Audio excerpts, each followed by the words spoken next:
Some of the most successful environmental agreements that we've done as a civilization have really been about protecting and saving these parts of the world that still belong to all of us and that can still be managed through science. And Antarctica is one of them.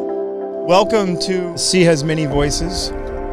This is the brainchild of this man, Dr. Gregory Stone, right here, and Christine, his amazing cohort. And this is the time now, and I'm so grateful to be able to co-executive produce this with you and co-host this with you, but this is the time now for us to be having these conversations and building community and action around ocean. Wow. Thank you for that. You grounded us. You grounded us. Thanks, Ian. I love that. Yeah, everybody, welcome to this week's show, and really amazed and lucky to have one of my favorite people that I admire in the world, Dr. Marga Gual Soler. I love saying her name. Hi. And hi, Marga. And I want to acknowledge Christine Zinnemann, Ian mentioned, because you came to us through Christine. You reached out to her for her work in climate adaptation in small island developing states. And I remember when you reached out, then I kind of rode Christine's coattails into the thing, and then you started asking me to give speeches and stuff. We all ride Christine's coattails. That's right. That's right. And I remember I said to you, so what is science diplomacy? And you said, because you used to ran the Science Diplomacy Division at AAAS. I mean, that's a big deal. AAAS is like top trumps. That's the top drawer in science. And will you explain just for everyone what that is? Yeah. Well, that's what I was saying. I didn't know what it was, and she said to me, "Greg, it's what you and Christine do." So, and now, Marga, one of the reasons I admire you is you've got fantastic energy. You've got a vision for the world. You are a successful woman in science, which is a tough thing. And you look at what's going on right now. Like I've been watching the news with this the U.S. soccer team, right? The female soccer team. It's bringing this issue up to the top, and we're hearing a lot more about this. And you are a model. It probably was 5 times harder for you to get to where you are than for me to get to where I got to, because of the gender difference and things that we need a lot of correction on. So, I mean, what's the story with women in science? Is it getting better? Was it hard? I mean, how did you get to where you are to be a big influencer? Thank you, Greg, and thank you, Ian. First, for doing this. I think this exercise of bringing voices from the ocean and from the environment to the table is exactly what you're asking me about. How do we bring more women in science, and how do we elevate them? Yes. So the inclusion of all voices and all stakeholders that have something to say about the environment are affected by how the environment is collapsing. And so how do we bring everybody that's affected by the change, and how do we bring and give agency to those that can influence the decisions that will shape our planet? So one of these groups that has been underrepresented in environmental and ocean and climate decisions are women.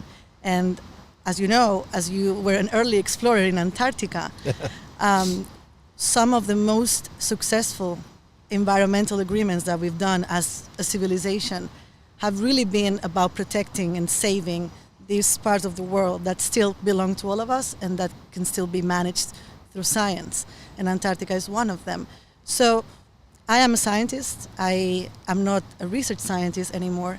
I worked at the American Association for the Advancement of Science, as you mentioned, for the last 5 years, building a capacity building program for science diplomacy training around the world, and using science to be this language of understanding between countries, even if they are at odds politically or diplomatically, and we can talk about some of those countries if you like. But I think when you arrived into our world, so we were doing this science diplomacy awareness exercise for a few years, and a lot of the people who were practitioners and doing this did not call it that label. It was a label that we and a number of scientific societies, mostly in the US and in the UK, and some governments, they decided to put a label, an umbrella term, to define how science impacts policymaking and diplomacy. So science diplomacy is a practice that you've done for a long time, that Christine and her people have done for a long time, science following, organizing nations using science, especially with ocean navigation and all of that, right? Yeah. And finding the natural resources that can sustain us and share them with our neighbors. So it's a very, I would say, old practice that didn't get a name until now. And so when we were looking for speakers for this science diplomacy conference, Christine was, I think she was suggested by us because also there was, it was an invitation to her and to President Tong. Yep. And we didn't know that you would come with a package. I was a stowaway. That's a great package. Christine, President Tong, and Dr. Greg Stone. Exactly. And when they arrived, I was like, I can't let As a these stowaway. people leave. I need to get a lot out of them. So the first offer was like, okay, Greg, we're doing this online video for science diplomacy to explain what it is. Would you be interested in participating? And then you asked me, but what is science diplomacy? I said, it's just what you do. Just go and explain what you do. And that's how we built, I would say, my favorite segment of that video is you explaining how in Antarctica you realize the power of science for diplomacy and peace. Yeah. No, it's right. I just love the way you guys packaged it because although I was a practitioner, I didn't really know that I was. Right. But science has turned out to be one thing that we as nations can do with each other that's non-political. It's the science conversations, if you notice, go on even at the height of the Cold War with the Russians. We were shaking hands with them in space. Right. We were working with them on science projects. So it's a tool that seems to have some immunity for some reason to all the other stuff that gets in the way of us getting along on this planet and, fixing the problems. And, I just want to say before we started to roll the tape, we were talking, Ian was talking about your daughter and the responsibility you felt. Well, how did you say it? You said something about when she came out into this world, Well, the way that the conversation started was we were just giving Marga a ton of praise, but you looked at me and you said, Ian, and it's very rare to hear him say this, but he said, I'm worried. And I said, and you should be.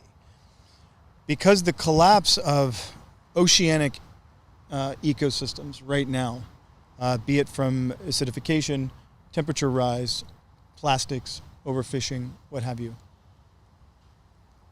When I look around at other parents, right, on the playground, or I'm sitting there with my daughter. Our daughter's 23 months old, but when that child came out, it was when the first time it ever, I was saying that Greg and I have done so much ocean conservation together just in the decade that we've known each other, but what he's been doing for 35 years.